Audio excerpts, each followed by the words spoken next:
I'll hit record.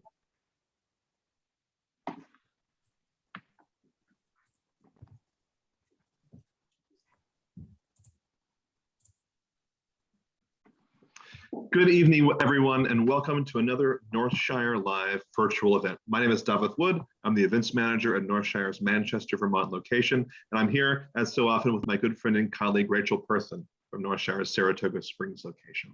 We've got a great event. We're going to get started in just a second, but a few quick notes. This is a webinar, so please, at any point this evening, type your questions into the Q&A function at the bottom of your Zoom window.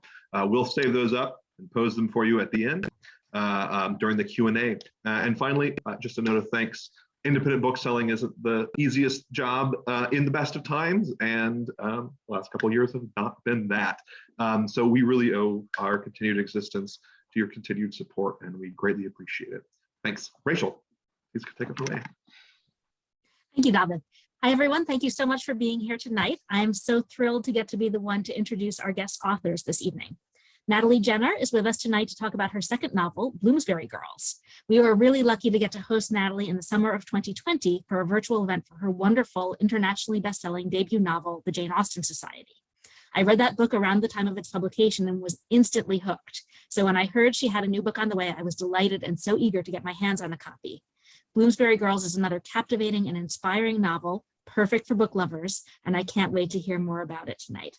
She will be interviewed tonight by Kim Van Alkemade, another of my personal favorite historical fiction authors and a great friend of Northshire, whose books Orphan No. 8 and Bachelor Girl are both staff picks several times over. Please join me in welcoming them both to our screens this evening. Thank you so much. Thank you for inviting us, and thank you, Natalie, for being here. It's such a pleasure to get a chance to talk to you tonight. Thanks, Kim, so much. I'm so thrilled. I can't wait to chat with you about me, my book. I'm really glad that we catch up again. Yeah. Well, I love Jane Austen Society. I think I was a really early reader, and it was such a pleasure. And yeah, I know it came along at a time that the world was in a very, very hard place.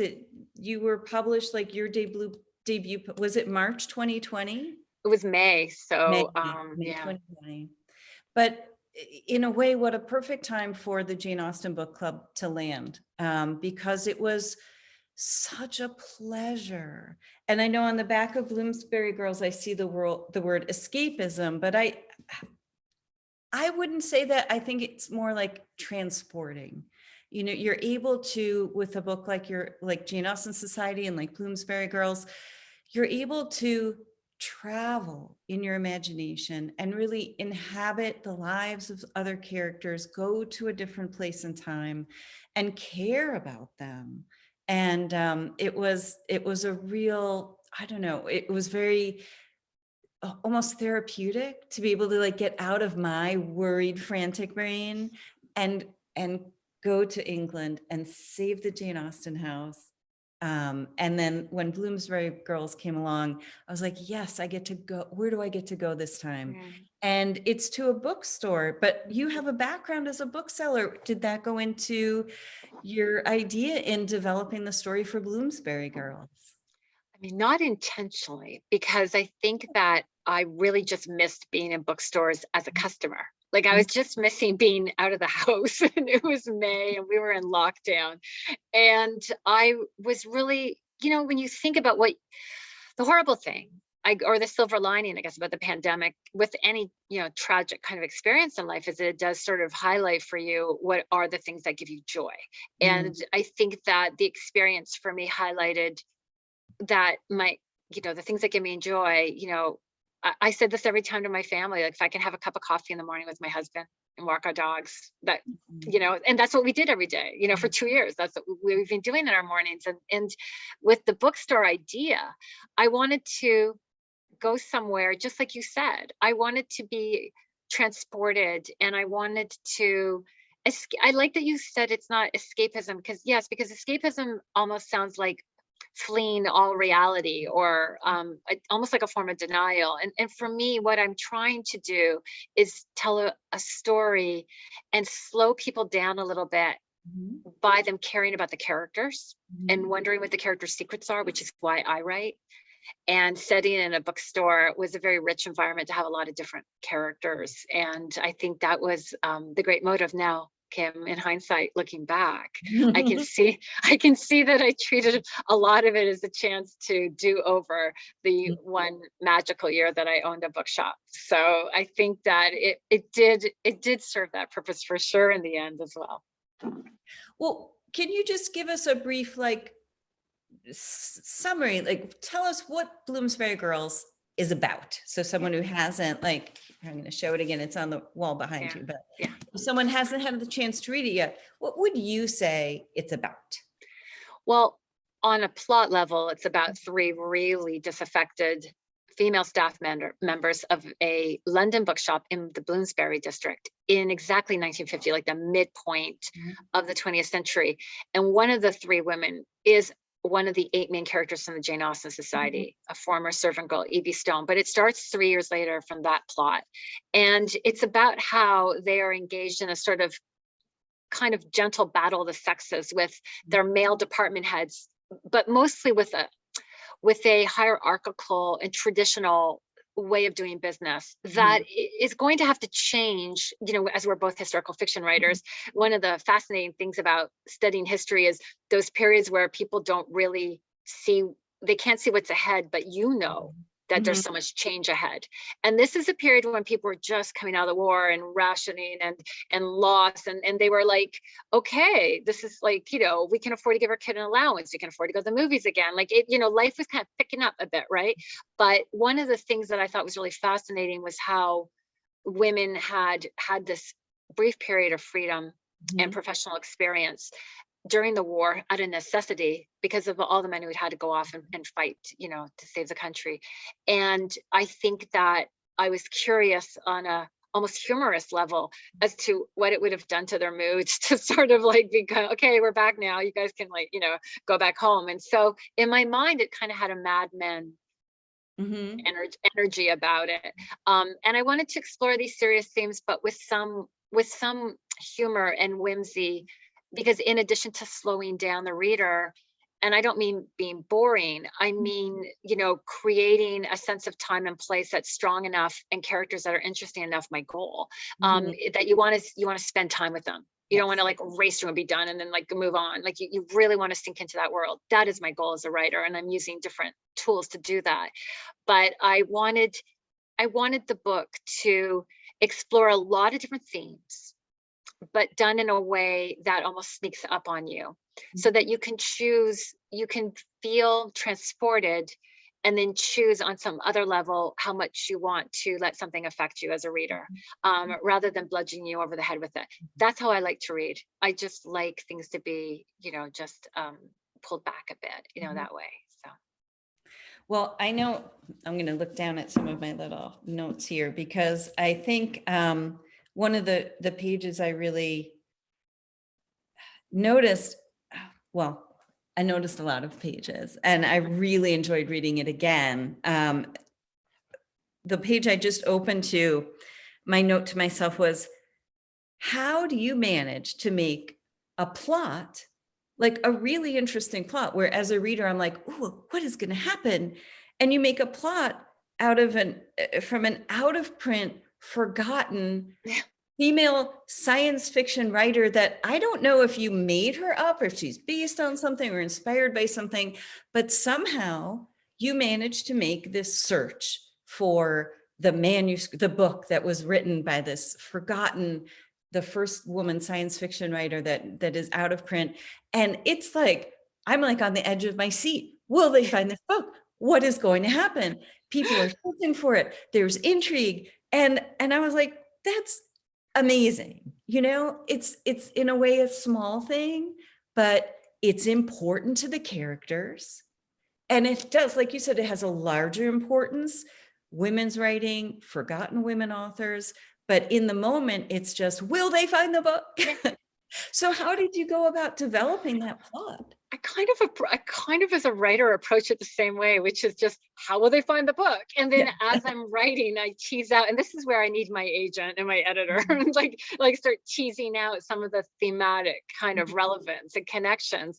But what's ironic, I think, and maybe the the readers would find this interesting to know was that when I started the book, I didn't know that there was an ulterior motive for Evie taking Frank Allen's business card and contacting Bloomsbury Books for a job when she gets foiled on campus and loses her research position that she wants to an academic rival who's less deserving.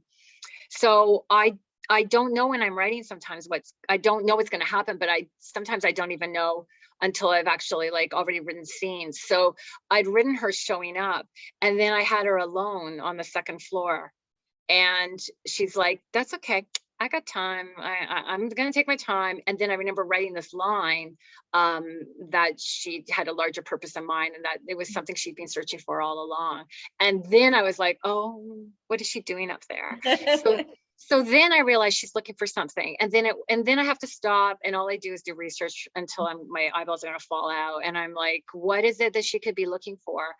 And I found a book. But then when I found this book, and The Mummy is a real book, and Jane Wells Webb is a real author, and it's all true. In fact, I am so compulsive, like Evie, as a former lawyer. You can ask our agent, Mitchell. We share an agent. I'm like terrified that I'm going to get something wrong, so actually, like, everything that's in my book that relates to a real person, if it's a fact, it's real. Like they wrote that book, they published that book, they were at that thing, they saw this, they did that, whatever. And so that book really exists. And I found that book within 15 minutes of trying to look for whatever she is looking for, and spent a month of my life going, I cannot be that lucky. I cannot be that lucky. And then eventually I remember saying to my husband, no, this is the perfect book. It's written by a woman. She's really young, which is the age of the girl looking for it. I mean, Evie's just turned 20. It's forgotten. It's genre. Like there's a theme in my book, right, about the limitation, like people putting a woman like Daphne du Maurier, as the 20th century goes on, she, like Jane Austen, will be increasingly put into the genre of like a woman's writer for some reason. Even though Alfred Hitchcock is making movies out of her books, with all just, general intent, she's going to get culturified a certain way.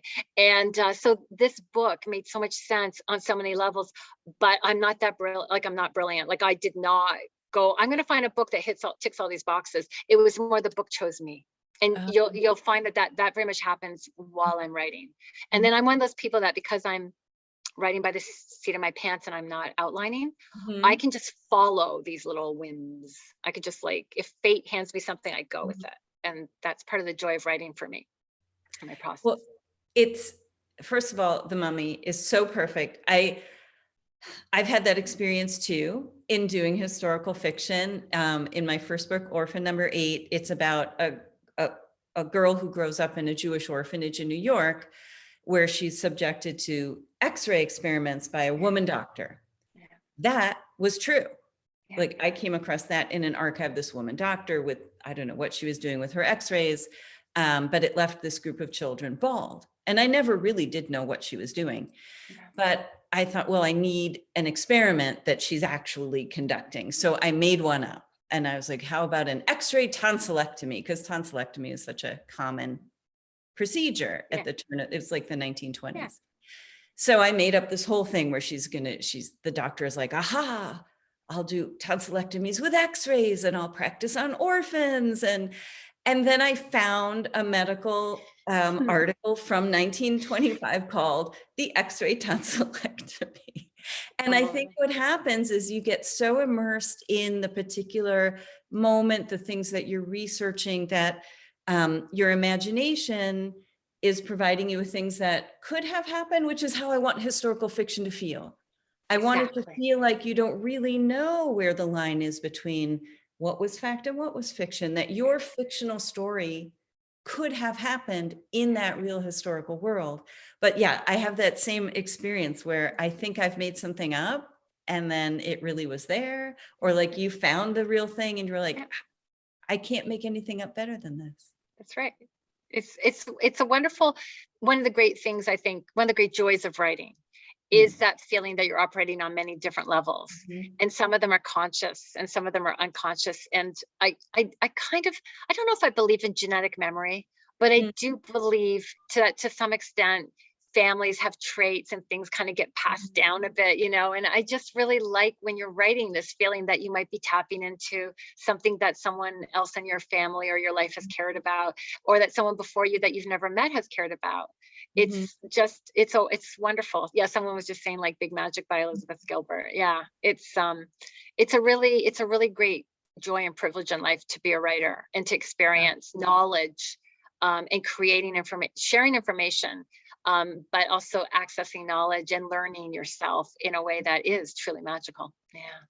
Well, and what we do as historical fiction writers is, we don't set out to educate a reader. Yeah. Because if you want to read a history book about, 1950s London, there's plenty. Yeah. We set out to tell a story, and the story, it accumulates the setting, the time period, the little facts, the just these little nuggets of information, but it's the story that always has to come first. I'm exactly the same way. Yeah, my daughter and I talk about this a lot because we both tend to write books that are set in the past, and we feel like we are telling stories with a historic setting. And the compulsive former lawyer in me, if I have something real, like a real person in the story, I care about that. But otherwise, I feel my job is to have the reader feels that everything is real in terms of engaging them and having them care about the story and enjoy it on many levels.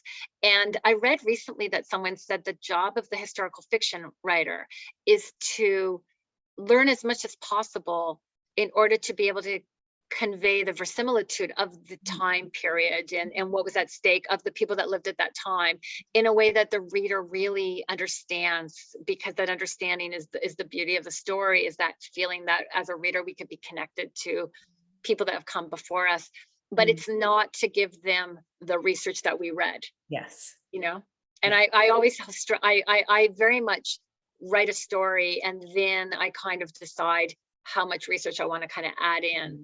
As I'm writing, the sum gets in, but then it's in my mind. And then the editing for me, Kim, I don't know about you, but the editing for me is as I expand, because I'm more of an expander. I don't cut. I kind of got a lean first draft. And then the challenge for me is, are you the opposite? Okay. So the challenge for me is, okay, now what more do people need to know, both for the arc of the story, but also for that verisimilitude? So, that's really interesting. You're a cutter.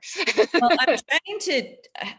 I'm trying to change. So, yes. And because some of the things that I'm learning, as I'm writing these books and trying to do better in each one, is like you with that sort of law background. I have that, I've done a PhD, so I have that academic background. So yeah, when I have a real character that I'm fictionalizing, I want all those specifics to be correct. And that research can kind of be overwhelming. And the book I just finished, the book that'll be out next summer, it's called Stars Fall into Place. And it's a kind of World War II with a bit of a twist. And the research was very heavy for some of it. But because those aspects of the novel are so important, I wanted all of those things to be really correct. And I would spend days in some very sad, there's a lot of archival research that's very sad. Yeah. And then I write so much, I have to cut. So I was looking at, there's a couple of pages in Bloomsbury Girls where Vivian, we're kind of contrasting the styles of Alec and Vivian. So these are two employees at the bookstore, and Vivian is an aspiring writer, and Alec is, I don't know, a very privileged man who decided he would become a wonderful and famous writer, but isn't really that good at it. And so you're kind of contrasting their styles and their approaches. And I love this because you were talking about outlining, and how for Alec, he says, he has an outline from the start, only to discover that in execution, the actual story falls apart. And it sounds like you start the opposite. You're like, I want the arc of that story to be the heart of the book, and then you expand it out. I write like Vivian in a way, and what I write, I wrote like Vivian. And the more I write as somebody who is fortunate to be published, which means I have really smart people giving me feedback. You know, when I was promoting this event, and I would say to people like, honestly, Kim, you're probably like the first novelist who had ever read any of my work. Wow. And Jane Austen Society was my 6th book.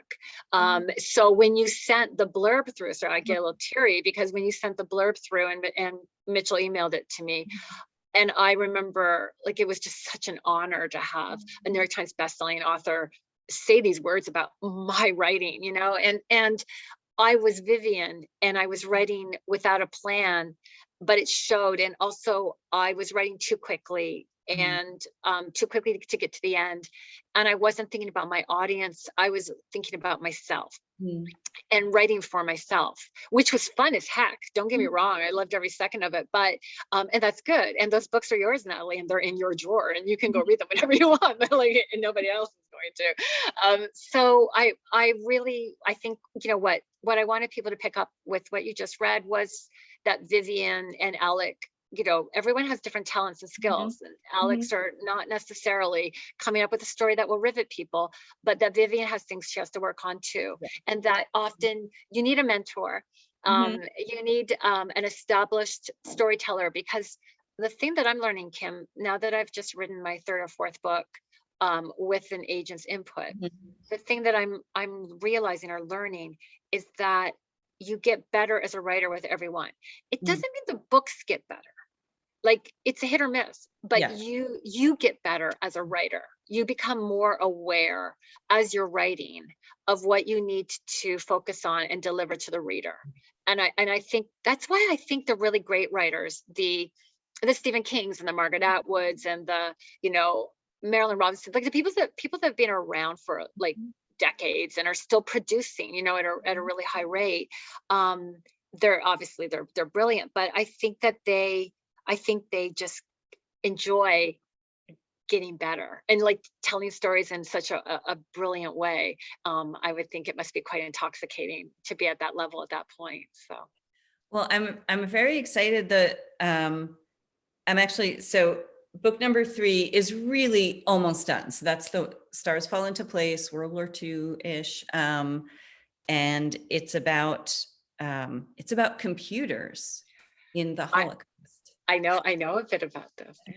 And, but that was the book with lots and lots of very heavy research. And I do a big outline first. And for that book, the outline held together pretty well, but it just spun off and I ended up having to cut, 100 pages. Wow. Like the first draft was 100 pages too long. Wow.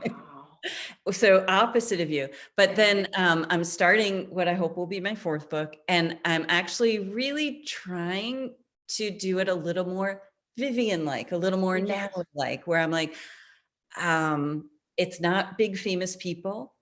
I can invent them more. It's not a big fancy famous place. So I can just know it from having been there, and I can just write the story and tell the story. And then we'll see after the draft if I need to fill in any, you know, research or something. So I'm really trying to switch it around with this next one. And it feels different. It feels really like a little more fun, a little lighter. And I think that's why I think that might be why my books are a bit the way they are, because there is this element of I'm writing what is kind of amusing me because I don't know it. So, you know, like there are things in my book, Bloomsbury Girls, that I didn't know were going to happen. So I didn't know that there was going to be this literary luncheon with Daphne du Maurier until I started the chapter, and I wrote like the first line I of this chapter was like literary luncheons, and Alec looks up and he's like, "Oh, what are you women talking about now?" She's like, "We have to have something during the day so the housewives can come and their husbands won't know what they're doing and they can sneak over and, you know, buy stuff." And then I'm like, okay, so now I'm building to that. But then I didn't know that during that literary luncheon, anyone was going to mention The Doll, which is an actual real short story that Daphne du Maurier had written that did go missing for 70 years and only got rediscovered about 12 years ago, around 2010, by a female bookseller in England. And I had learned that in my research, but it was just inside this like stew of information. And then I didn't know that Sonia Blair, George Orwell's very new widow of only a few weeks, was going to be at the literary luncheon. So when she stands up and she goes, the doll, I was just like, oh, what's going on? I get to talk about the doll. I'm so happy. And who is this? I went, oh, this is Sonia Orwell. And then, then I realized that George Orwell had passed away literally 2-3 weeks before this literary luncheon is taking place. And then I'm like, oh, this really plays into my widow theme, which is what women in society at this time in 1950s England would have had the social agency and economic ability to mentor and elevate and help working class women, like the 3 women in my shop, who feel very trapped by the fact that they need this job. They can't afford to lose this job. They can't afford to leave a marriage, etc. And so it worked nicely that there was also another widow already in the book, Ellen Doubleday. So these are the little surprises that just happen, and I'm having so much fun with them. And I think that fun, I hope that fun does carry through to the reader when they're reading. As I was having fun as I was writing that scene. Yeah. Oh, I love the scene, the literary luncheon. And the other thing you mentioned about women being in a position to be a mentor. And I think there are real like social, financial, historical, constraints on many women's ability to have that agency and money and freedom. And in the book, you assemble this sort of like dream team of bookshop mentors. I love that. Oh, I'm stealing that, Kim, the dream team of female mentors. It's amazing. You have like the writers and publishers and socialites, and they all kind of come together. And what I loved about it was, on the one hand, we're seeing with the character Alec, who has access to these fancy men, and they go out drinking, and he can be like, oh, can you read my draft? And old chap. And the women are kind of in the bookstore left out of that. And Vivian is especially frustrated because she wants to be a writer. But then you get to see it happening for Vivian. You get to see the Daphne du Maurier character say, let me see your work. Let me show it around. Let me help you. And so we know it's unfair and that the women are often excluded from it. And that's definitely a frustration. But then you turn it around and you say, what would it look like if these women had that from other women in these positions of power who could help them, not just, with an inspiring word, but like an investment, Like actually do something. Which is interesting was in my bio, I think Rachel may have mentioned that I had a bookshop, but I also was, like I said earlier, a career coach for several decades to lawyers.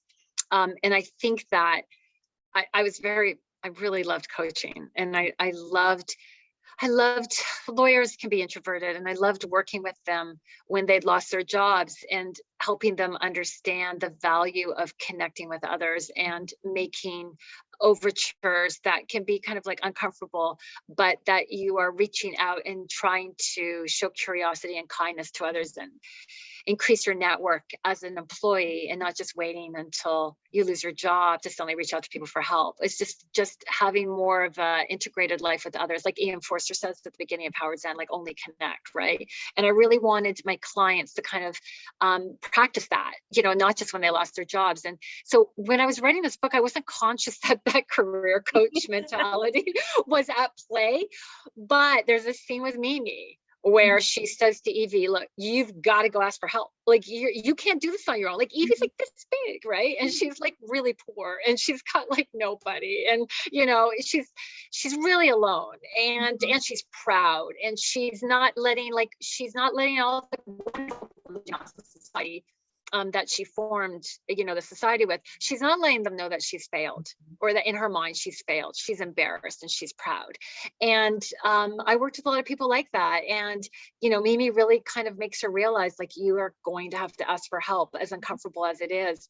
And that's the beginning Because when she asks Vivian for help, then they involve Grace and then the other women. And, that to me was kind of what you should be practicing on life. I don't want to sound prescriptive, but it's just a good way to go through life is to be able to ask for help when you need it. And it's actually, there's this thing called the Benjamin Franklin rule, which is if you help somebody once and they come back to you again, no matter what happened, and ask for help again, you'll do it more quickly, because your ego is like, well, I've helped them before. There must be a good reason for why I've done that. And they'll do it again. And there's all these reasons why people help and do the things they do. But one of them is that it makes us feel good when we help others. And when you give people a chance to help you, it makes them feel good. And that was something that I really wanted, that sort of wonderful energy. Like I wanted that to be captured in the book, of the women that could helping these other women and getting a kick out of it. So, which is why I think the ending of the book has a bit of a caper-esque. I remember very distinctly, I was in the kitchen. It was exactly almost 2 years ago. I'd started the book. I write the first draft pretty quickly. And I was like maybe a third of the way through, and Daphne du Maurier has shown up. And I remember Peggy Guggenheim gets mentioned. And this is about maybe the half point of the first draft. And I remember literally as I was washing dishes, the whole ending came to me like a movie. Oh, wonderful. And I remember feeling very much like it was like Thomas Crown Affair. Like it had this whole kind of 60s caper-esque thing, people going to cabs in different directions. And it was just really fun feeling. And then I just remember that was a gift, because then I felt like, oh, I know what I'm writing towards now. So, because I knew the girls would take over the bookshop, but I had no idea how they were going to do it.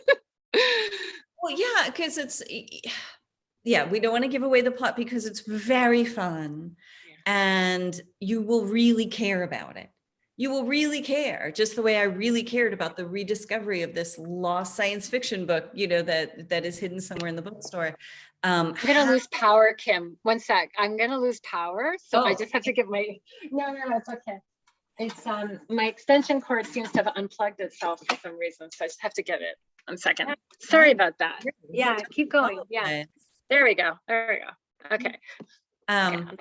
So we care about the little things like, will Evie find this lost book? And then we care about, we want these women to somehow take over this bookstore, but how? Yeah. How will they do it? They don't have money. They don't have backers. And so when these, the mentors, the other women come in as mentors, and it's not condescending at all. Daphne du Maurier has the event at the store. It's good for the store. It's good for Vivian, who sets it up, but it's good for her too, and the other women who get involved, it's like a pleasure for them. It really is. Yeah. And the last scene is very fun. So you'll definitely want to read all the way to the end. Finish the book. Buy the book, finish the book. Totally worth it. But yes, that energy, I think, because everybody starts off very isolated. Grace is isolated in a marriage that's not good. Evie is isolated, and she's this poor scholarship girl who's not getting advanced at school, and Vivian is isolated in her grief, and it's as they begin to connect that, like you said, that energy comes in. So it's really fun. And that's a very, that I teach creative writing. So, one of the great themes of storytelling is you go from disconnection to connection, which is every romantic comedy, every Jane Austen novel. It's like people are apart, and that's problematic. And how do they come together to make things right? This is really interesting, because I was doing an event last week and I was talking to my conversation partner, and I were chatting about this, and he's also a professor of creative writing. And I was talking about, he said, you write very social novels, like with lots of characters. And I said, yeah, I mean, I wouldn't write all those characters unless they were all going to end up connecting somehow. Yeah.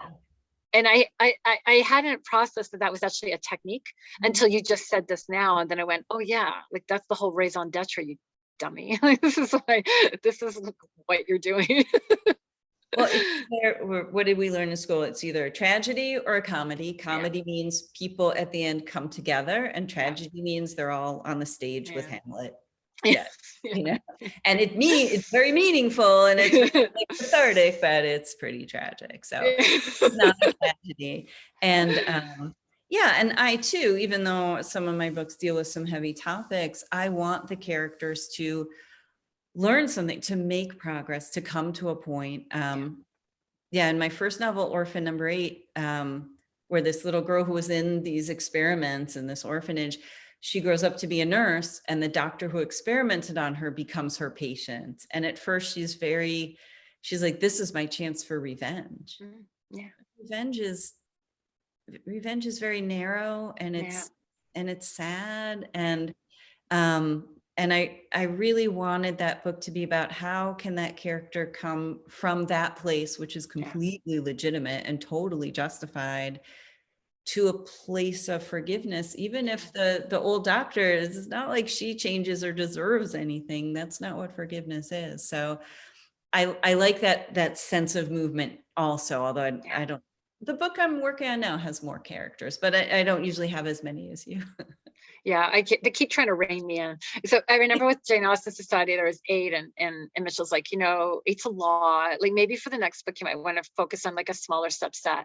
And I started off with the 3 girls, and then I had 6 men. And by the end, there was like 9 main characters and 12 secondary. And so it's just like, I couldn't help myself. So.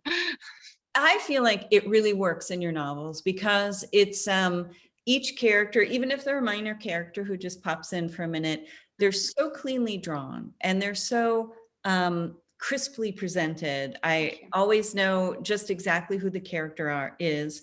I love the bookseller in the basement with his science books. Ash. I love Ash. Yeah. And one of the things that I especially loved about meeting Ash is you're bringing in, a diverse perspective on London in the 1950s that's real. One of the things that sometimes historical fiction writers are told, like, well, there wasn't diversity then, which is not true. True. And it doesn't actually take much looking, especially the British Empire is across the entire world and brought, people from all across the world connected back into London because of that. And so you don't have to look very far. Yeah. You just have to open your eyes a little bit. But bringing Ash in as a character, he's from India and he's come to London to try to make something out of his life. And he's ended up in the basement of this bookstore cataloging science books, which is not what he was after. Yeah. But you're able to explore things about society in London at that time. And you're able to challenge some of your other characters. So Evie is really interested in him, which we know early on, so I'm not giving anything away, but it challenges her. It challenges both of them. Yeah. And it never felt forced. It never felt like something that you had added in it just felt completely authentic, but it made the world of the book more complete and more true. Yeah. And my characters do choose me. Like, I don't set out to go, I'm going to have someone who's doing this and someone's doing that. I knew there would be Evie, and I wrote the prologue about her. And then we sold on that partial, basically, with a synopsis of sorts. And then when I started to write, the very first line I wrote was "The tyrant beckons." And it's Grace looks up from her desk and I'm like, oh, there's Grace. And then who's she talking to? Oh, there's Vivian. And that's how there they were. And I could completely picture them. And that happens to me with all my characters. And what was interesting about Ash and some of the other male characters is that I did have this great book that I had found in a used bookstore that I'd never read, that was lying on my shelf. And it was called The Romance of a Bookshop. And it was the history written and commissioned by the Foyles Bookshop about its first 25 years, from 1904 to 1929. And it had photos, and it had literally like statistics on sales and, where they get all their, books from and where the books go when they don't sell, and all this kind of stuff that I wanted to know as a former bookseller. But it also had a breakdown of the different departments. And there was a master mariner, and there was an entomologist, and there was like a lot of other people there, but I remember those two really jumped out at me, and I went, oh, these poor men. Like, I don't want to be doing this. They used to do something really exciting. They were like, on the seas in their boat, or they were like, studying the bugs that, they're so interested by, and this is what they have to do. And I wanted to capture, even with the men characters as well, with everybody, I wanted to capture that arc of not being where you quite want to be, and how do you get closer to where you want to be, and what that will take from you as a person, is always part of I think the message of the book. And that's why I hope it feels organic, is that my characters just show up and I just follow them, but I don't create them to fit the plot, if that makes sense. I have to kind of just hope that they will somehow drive the plot forward, which, yeah. I think so. I think they do. I saw we had a question from Christy, which I think we've answered, which she was asking, since you don't plot ahead of time, what that revision process looks like. And I think you've talked about like going back through it and figuring out where you need to expand, but that the story becomes kind of like the spine of the book, and that if that's strong, it supports everything. So let me make sure I check in with Rachel and Tafid and see what other questions people might be having for you, as long as we have you here. I don't want to monopolize you completely. Yeah, we have a question from Anissa.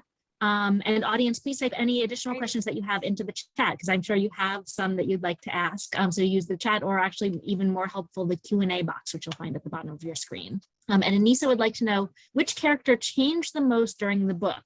Did he or she become a better person? And which character do you think you're the most like? That's a really good question about who changed the most. I mean, I do think that in some ways Evie changes the most. I think, again, because she's the youngest and she just has the most growing up to do, the most maturing to do. But also, in a strange way, I feel like Alec does. I think that Alec is one of those people that thought his life was going to be a certain way, and his own personality is getting in his way, and he needs to develop a more humanistic approach to the world, and to just be a better person. And I think when he does sort of stand up at some point in the book, he stands up for one of the women. I won't give away too much. And that was, I think, the moment at which I went, oh, I think he's gonna get better. So in terms of who do I think I'm the most like, I mean, I'm really a little bit of everyone is in me. Evie is definitely a tribute, and it has been from the first book, the Jane Austen Society, through this, to my mother, who had to leave school and she was 14, just like Evie did in the Jane Austen Society. And then to my daughter, who was 16 when the Jane Austen Society was written, and that was Evie's age. And then my daughter is 20 now, which is Evie's age. But when I was writing this book, my daughter was 18, and she was doing 18th century research for a professor and his PhD student at university for her summer job. And we never really talked about what she was doing, but I remember when I told her what Evie was up to, she's like, oh, that sounds like me. So I think that my generation of my mother to me, to my daughter, is very strong in Evie. Very strong, more strong than I might even like. Like I do try to just create have my characters. I do want them to feel like their own people. So Evie's a lot like me. And then there's a big bit of Vivian in me, like in terms of her impatience and her ambition and her confidence are things that I think I'd like to think I have. Other questions, Rachel? This next question got sent to me anonymously, so I'm going to keep it anonymous. But a reader wants to know: have you read The Mummy, and did you like it? If so, so I haven't read the whole thing. I am one of those people that I do what I need to do to tell the story effectively. I've read about, I'd say, a third of it to a half. It's very different. It's written in a really different way. Like it's not written like Frankenstein. I mean, I love 19th century literature, but it's written in a more kind of like almost old fashioned sort of like just telling a story kind of way. But I read enough to have a sense that, I mean, it's crazy. Like it's just crazy. Like it's really fascinating on that level. But I'm also not a strong science fiction and fantasy reader. which I will admit to. So that was, to be honest, yeah. I got DM'd a question from Carol, and she's asking, are you, as a historical novelist, are you worried about anachronism, and how do you prevent that or avoid it? I am worried about anachronism. I am somebody who, since I was a little girl, has watched movies from the 30s onwards every week of my life. And for some weird reason, I think that does help you have a sense of old-fashioned dialogue. I don't say old-fashioned, sorry, but just dialogue that's more germane to like a time period. But with these books, these Jane Austen Society and Bloomsbury Girls were the first two books where at the copy edit, there was a copy editing process because it was getting published. And I was being told, the word paparazzi does not exist until like Fellini, right? Like, this is, this is 1945. And, so I was like, oh, so that was like my first experience actually with realizing I had to be more careful was when I was doing the copy editing of Jane Austen Society. So with Bloomsbury Girls, I'd gotten enough emails, lovely emails from around the world of corrections. Bloomsbury Girls, I was like, okay, I'm going to get it right.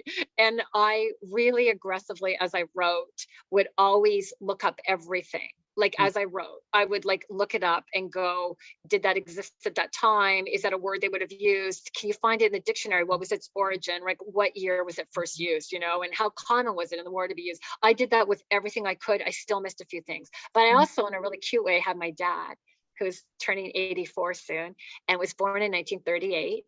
And was 12 in 1950 and went to Oxford. So I actually had him. He was really, this is cute. He doesn't read fiction really. He's brilliant, but he's a mathematician and he doesn't really read fiction. And he really loved my first book. It was really quite like wonderful. And so when I had the second one, in process, I said to him, do you want, he goes, yeah, I'd love to read it. So I said, could you copy it? And we go along. So he did, he went through the whole manuscript and he would be like, oh, we didn't have that then. And the last thing I did was, I'm really lucky. One of the great things, and Kim, this, one of the great things about being published, you can reach out to anybody in the world. And I would send it messages to the archivists at the National Archives. I would send a message to someone at the British Museum. Something that is really an example of anachronism is the British Library got like separated from the British Museum only 50-ish years ago by an act of Parliament. And up until the early 70s, it had existed as part of the British Museum. It wasn't actually called like the British Library. So then it's like, well, what was the name of the person in charge of it? And I couldn't find it anywhere. So I was really fortunate. And a lot of the people in my acknowledgements are people that I was able to reach out to through connections. Like someone from the Jane Austen Society put me in touch with somebody, at the British Library. And they said, actually, we would have called him the principal keeper of printed books, like that kind of stuff, right? That Septimus Fuseby character. So anyways, that's how I try and do it. I try and use my network. I use people at the front end. I'm a bit more responsible myself. And I still stuff gets missed. Yeah, I've gotten a couple of emails like that too from readers where it's like, oh, this is the wrong name of this historical person or something. But I know one of the things that I especially love to do is read things from the time period. Yeah. So not things like about like a list of slang from the 1920s. Yeah. I just read novels that were published in the 1920s. Yeah. And it gives you these insights. There was a scene, I'm going to forget which novel it was, a novel published in America in about around 1930. These two women are talking, and one of them is giving the other advice about how to go to a nurse to be fitted for a contraception. And she says, you'll never have to get your appendix out again. And which is, a euphemism for needing an abortion. Yeah. And the fact that they could write that in the novel and just have the characters say that to one another in a way that assumes the reader would kind of know what they're talking about, that tells me so much about, how are women navigating like their lives and healthcare and so forth in this really specific time. That's in a very different way than if I read like a book about medical times in the 1920s. So yeah, I love that part of it too. And of course you're going to get some things wrong, but Fortunately, we're not writing Alone. dissertations. I wrote one of those. It was, I don't want to do that again. But we are trying to do as much as we can to bring an authentic experience of a period. I love in historical, I don't know how contemporary writers do anything because all their characters can just text each other. No one is lost. There's no misunderstanding. I don't know. So I love writing in the past. That's why I love writing in the past too. It's just more room for misunderstanding. Actually, it's funny, but that is very true. I read a lot of older literature, and Kim's so bang on about this. There is a perfect way to understand what people were able to talk about, care about, or know about will come through those books. And I was reading Reflections in a Golden Eye by Carson McCullers, and there's like, I called my daughter because she had told me to read it, and I went, there's something going on in this book, I won't say it because it's a big part of the plot, that I didn't know anyone had ever written about it before. So we looked it up and Googled it, and sure enough, it's probably the first mention of this one thing that has to do with sexual behavior, is this book. And I remember as I was reading it going, I feel like this has never been talked about in a novel before. It was like 1948. And that was just around the time I was writing this book as well. And so you're right. It's a wonderful way to kind of just get that window on what people were able to talk about. And well, now I have to read it. Thank you for being so circumspect because I haven't read that. It's good. So it's up next. We are getting low on time, but we do have one last question from Anissa. She asks, do you lead your characters or do they lead you? And is that different at different points in your writing process? No, my characters always lead me completely. I've never once felt like I was remotely in charge of them or knew what they were about to do. And, for example, I did not know that Alec and Vivian's relationship had like the arc to it that it had. I had no idea. I was Grace. So there's a line where Grace is like, wait a minute. Okay, well, what's going on here? And then like, what could possibly have been the beginning? And then I wrote the beginning was a mistake. And the minute I wrote those words, I went, oh, of course, this is why they hate each other. And that's my joy of my writing process. That's the most honest I can be. It's I really don't know. And I guess on some level I do know, I hope.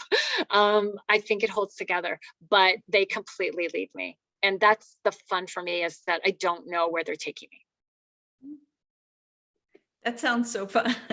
It is. My husband, like I write in the room sometimes in front of my family and they laugh their heads off because I'm doing voices and like they can hear me and they're just like, they hear me laughing. They're like, you're such a narcissist. No, not at all.